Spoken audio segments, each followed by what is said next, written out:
All righty, guys. Welcome back to the Left of Str8 Show interviews, the premier podcast that shares the stories of our amazing LGBTQ community and, of course, fantastic straight allies, all from entertainment, foodies, books, music, and advocacy. I'm your host, as always, Scott Fullerton, and let's start talking. Welcome, guys, back to another great Left of Str8 Show interview. Today, it's all about the music. We're going to deep dive into the stories behind the melodies and lyrics that touch our souls with my special guest, Marc Del Giudice is here. He's a talented singer and songwriter hailing from New Jersey.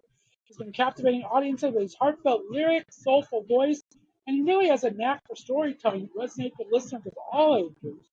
His journey in the music industry is one of passion, perseverance, and a deep love for the craft of songwriting. Marc's music draws from his life experience, blending elements of rock, folk, and pop, creating a unique sound that is both nostalgic and refreshingly contemporary. I'm thrilled to have him on the show today to talk about his career, his inspirations, and what's next on his musical horizon. But first, take a look.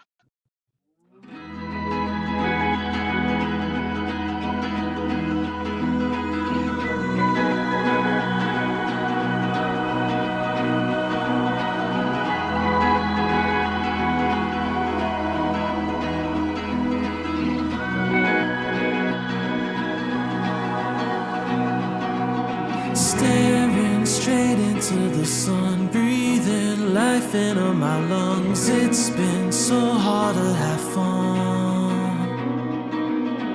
I must be caught in a daze. I've been so caught up in things. All my friends worry. All my friends worry. I wanna get out into the weather. I wanna relax with you, no pressure. The sun on your skin in late September. I wanna relax with you, no pressure. I can't find a way. I can't find a way.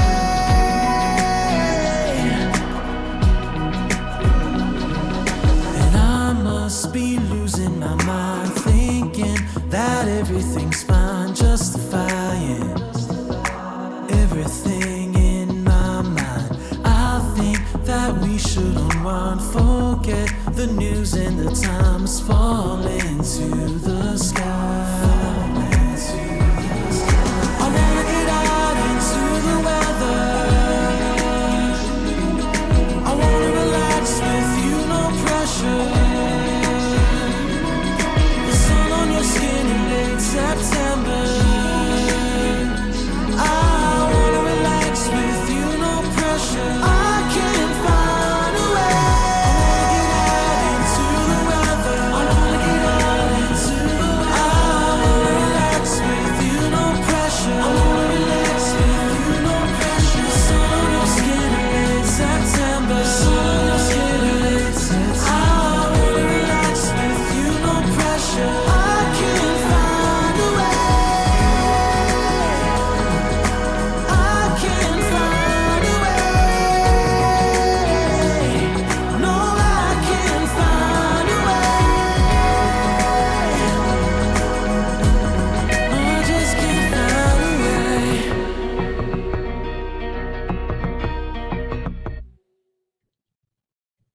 Alrighty, guys and gals, we are back. Marc Del Giudice, welcome to Left of Str8 Show, my friend. How are you? I'm good. Thank you for having me, Scott. I'm excited to chat today. I'm excited we can do this. We've been talking off air. We had to postpone once, and now I'm in the middle of a Pride celebration talking to you. So I appreciate your patience. But hey, music is music, right? Whether it's thumping beats or a little bit of soul, I love it. Exactly. I love it too. Good. Now, where are you at today? You in beautiful downtown Jersey, or where are you calling in from? I'm calling in from Jersey right now, but right after this podcast, I'm heading to Long Island for a show, actually. So. Oh, nice. Yeah, well, yeah. I know you're right by the bridge there. You're relatively close to the city, right? Yes, very close. I'm like 10 minutes out. Amazing. Tell me a little bit about yourself. Where did you grow up there around the Jersey area? And what kind of a kid were you growing up? I grew up 10 minutes from the bridge, so I didn't really grow up in like a suburban type of area. It was suburban, but not like it wasn't quiet suburban. It was like city suburban. So, um, yeah, and I grew up just, in New Jersey playing baseball and listening to music, and then I just kind of I gravitated more towards music, and I grew up in like a very diverse area, so that, I'm really happy that I did. And yeah, and then like I just got into you know, writing songs, performing songs, and it's been, you know, a I journey ever looked at since. my research. I mean, you started getting an interest in music at like 3 years old and really into it at like six. And I was still Yeah. riding my big wheel back in those days and trying to build with blocks. Talk about what got you into that musical influence so early. Well, I didn't have any blocks growing up. No, no, no. I love No, that. it was just because the TV was on, and like, I would see performances on whatever, on shows, on music videos were a big thing. I don't know if anyone remembers pop up video. That was like a thing, so like all the music videos would be playing, and then just hearing it, through other people, and then I gravitated whatever I gravitated towards. Yeah, I mean, that's great to have a good diversity of listening. I mean, I think you can't be a good singer songwriter without listening to a lot of genres, right? Yeah, I mean, I don't care where the song comes from. It like if it's a good song, I get it makes me crazy no matter what. I mean, New Jersey, home of the Boss, obviously, John Bon Jovi, right over the bridge. You have all these New York influences. Yeah. Talk about some of your early music influences. Who were they? And what kind of sounds were you listening to?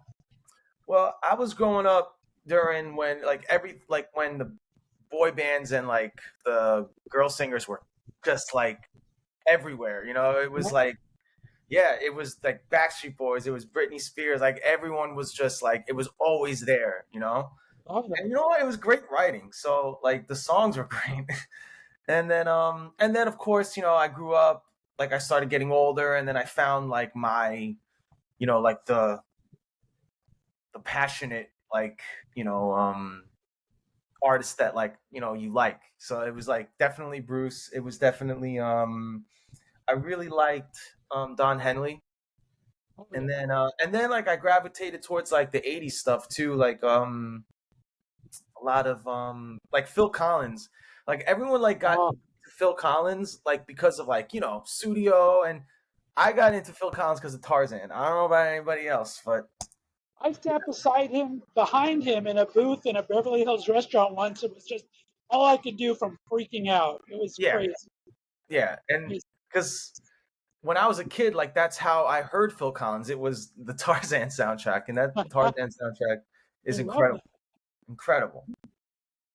Now, talk about your songwriting experience. Are you more of a you hear lyrics first? Do you kind of hear melodies first? Do you write things? You have something, or how does it come to you, or does it vary all the time? Well, I'm usually always writing down lyrics, like just as like the days and weeks go by. And then when a melody comes into my head, I have something. So it's about like being prepared, but also just like and like waiting for that inspiration to hit. But you got to be prepared for that. You have to like you have to make you kind of make it your own. You make your own way. You make your own luck. You know what I mean?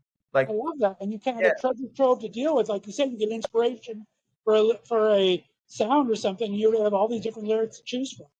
It's a yeah, great and great thing to have. it makes it easier and it makes it more fun. Um, Now you've been in the industry a while now. I saw you toured Europe and everything. What's kind of been the biggest challenges you faced, and how do you overcome these challenges in the music industry? Well, it's the biggest challenge is just like you know the the process of it, just like, you know growing as an artist is always the best part, but just kind of like trying to make it your full-time thing. it's hard. It's like, you know, you always have to find your confidence again. You know, you find it for a little bit, it's there, and then it like little things that can happen where you just like, oh, and like you go through like a little bit of there'll be a week or a day where you're just like, I don't know, I just don't know, and then like something happens, and then it goes. It's like fighting. It's like you gotta win back your confidence on a daily basis. You know? Yeah, the music industry, and that's a hard slog. I worked at Capitol Records for a while and saw a lot of artists come and go.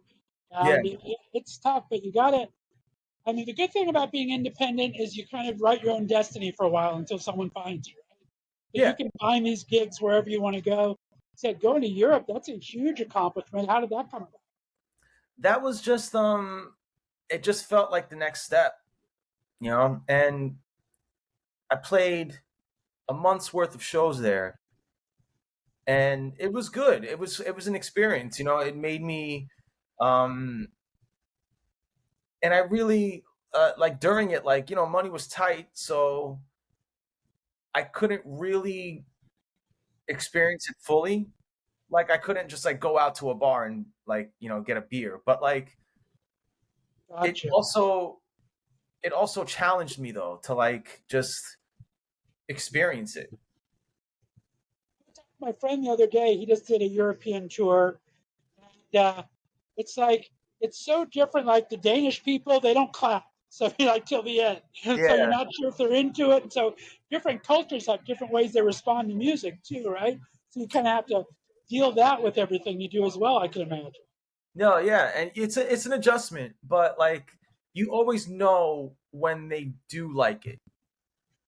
No matter, even if they're not going crazy, like you kind of know. It's What's a your favorite home bars you like to perform at? ooh, nice. Well, I really like playing at the Art House in Jersey City. That Jersey City is awesome right now. There's such a scene going on right now. And then what's another? The Bowery Electric in New York. I like that one. I like it a lot. But usually oh, and Fox and Crow at Jersey City too. Now, how often do you gig? Do you gig like just on weekends? Do you have to do the day job stuff, or do you try to gig 5 days a week, or what's your kind of output right now? What are you able to do to help create your craft, but then live day by day too? You got to make a living. Yeah. Well, I'm gigging like 3 times a week. Okay. So and I'm all, you know, and other than like just, you know, posting on social media, making sure that like I'm recording the next project, make sure everything's booked. So it, it's almost full time. I'm doing personal training on the side for maybe three days a week, and it you know, you gotta, I make it work. You know, you sacrifice a lot of, you know, I things. Yeah. I bet. Well, talk about balancing that kind of work life and balancing staying true to your own sound, but then evolving as an artist too. Do you find yourself, you find your taste kind of changing? You find yourself writing to a certain audience? Are you able to kind of keep true to yourself? How do you find your music evolving over time? Well, just searching for inspiration. You know, never being closed off, because that's like that's poison to an artist. If you're just like, I don't like the new stuff, it's like that's kind of just like you're closing yourself off, and you're gonna that inspiration is gonna run out. You know, and you need to stay open as an artist. That's what it is. You're a filter of your experiences. And I think I don't write to an audience. I think I write the audience. The first audience I write to is me. Like I try to write the song that I feel like I haven't heard yet, or that I want to hear. So I'll do that. And then if you stay true to that, I feel like, you know, communicating that to an audience is gonna work. I just feel like it's always the best thing to do. Yeah, your current single, I mean, it's very evocative. What do you, let everyone know the name of it, and we played it in the beginning there again, but kind of what do you hope people are getting from it? Because it's very I find it thought provoking. I think it helps you think. It helps you meditate. It's also kind of a banger sometimes. I mean, it's nice. Talk about what your goals were for the song. That's what I wanted. I wanted it to be like a meditating song where, it's you escape from all this like noise that's happening in the world, in your life. I wanted it to like when you put it on, I wanted the sound to soothe you. And then I wanted the words to make you think. I wanted you to feel safe thinking. You know what I mean? Like, I think mission accomplished, though, Mark. I mean, it's an excellent song. thank How you. do you rejuvenate? How do you, I mean, there's a lot of pressures in the music business and everything, and life in general. How do you unwind, and how do you kind of unplug when you have to? I got to work on that. That's it. I don't. I get too much anxiety if I rest too long. I'm just like, I can't. I need to, you know. I got to work on it. I'll be honest. I mean, self care is the hardest thing of all. That's for dang sure. And just trying to balance. I mean, you have your goals and ambitions that you want to hit. But you Mhm. also want to have a bit of a life too. And when you're a solo artist on your own, I mean, managers and everything are great to some point, but you gotta take it on yourself, right, to make sure everything works together. Yeah. So like I make sure that I take care of myself and I don't like I don't drink too much. Like I never really was that kind of guy where, I go to the show, like I'll have a beer here and there, but I make sure that like, I'm exercising throughout the week like that. I guess that's like Yeah. kind of balanced. But as far as just like, you know, resting and like I gotta work on that. I understand completely. So, what song of yours do you have a particular favorite that you like? That it's your go-to song? Are you looking more forward to one of your upcoming songs? Where are you at song-wise for you right now? Well, I'm going into the studio for the next one in Oh, September wow. and for an October release. But right now, I think my favorite song right now would have to be this song that I'm working on. It's not done yet. It's called Daisies, and I really like it. But like that's like for next year. I'm still crafting it. I like a little tease, a little hint, makes it want to be back. I'm Yeah. telling you, I'm gonna be back on time. What are there any artists out there that you're really looking to do some collaborations with? Anyone you'd love to do a duet with? Anyone you'd love to write a song for you? Anyone you'd love to write a song for? Well, I have one song that I wrote for the weekend, but Really? yeah, like I did that, but like but I would like to work with Jack Antonoff from Bleachers. You know, have like a release, like a collaboration release with him. But yeah, Dayglow. I like Dayglow a lot. I also like Fiji Blue, but probably Jack Antonoff because he's from North Jersey like me. I love that. That's kind of very cool. Do you listen to any? I mean, you're such a great ally to the community. Do you have any LGBTQ artists you listen to at all? Yeah, so Sub Radio. I love that song Ceilings. Like Really good, that's right? on my playlist. Like I didn't even know. Like, I'm like, oh my god, yeah. Like that's so crazy. Like they're on my playlist. I know them. Yeah, I'm a fan. And their social media is like top notch. They know what they're doing. Like, come on. Very cool. Talk about what's upcoming. So now we know you're writing and you're in the studio. Talk about what's coming down the pike. I mean, music industry is so weird now, right? You used to do albums, now it's singles, Yeah. and it's streaming. How do you go about releasing music now? Does it kind of change the way that you write songs, the way you drop songs? Talk about how the change in the industry has kind of changed your releasing it all. Honestly, I like releasing singles. I really do. But I'm always writing for an album. Like I always write songs for an album. That's never changed. But I do like releasing singles because like you get to kind of really focus on that one song, and like you really get to just like just put more songs out for your fans and for new people. And I really like that, you know, because you get to kind of just give them different looks, different vibes, different themes. So I'm all for it. But like streaming, like I understand like what's going on, but and you know it's not the greatest environment. It's really not the best way for the artist to make money. But like um yeah, I don't know enough about it yet. You know, when that day comes, you know, that's why, you know, I got my manager Scott to like protect me from that, I guess. But you know, I'll find out about it one of these days when it comes to me. Yo, I love all of that. All right, we got to start wrapping it up, Marc. Let everyone know if you have any upcoming, besides tonight's gig when we're recording this, any upcoming shows in the area that people that are local can come see you at, and let everyone know where they can find you on social media and your music. Okay, yeah, I have okay, I got 2 shows on August 30th. I have one show's in Fairfield, New Jersey at 6 p.m.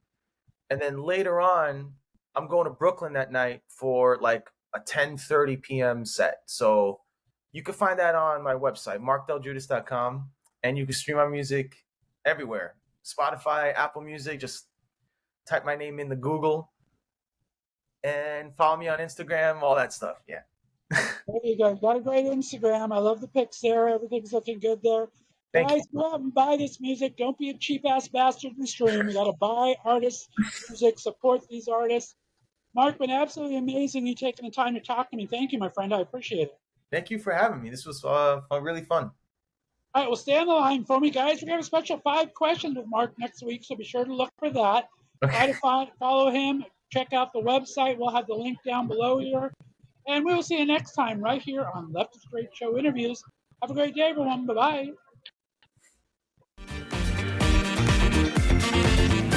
Thanks for listening to The Left of Str8 Show. Be sure to subscribe on your favorite podcast distributor, and please give us a 5-star rating so more listeners can find us.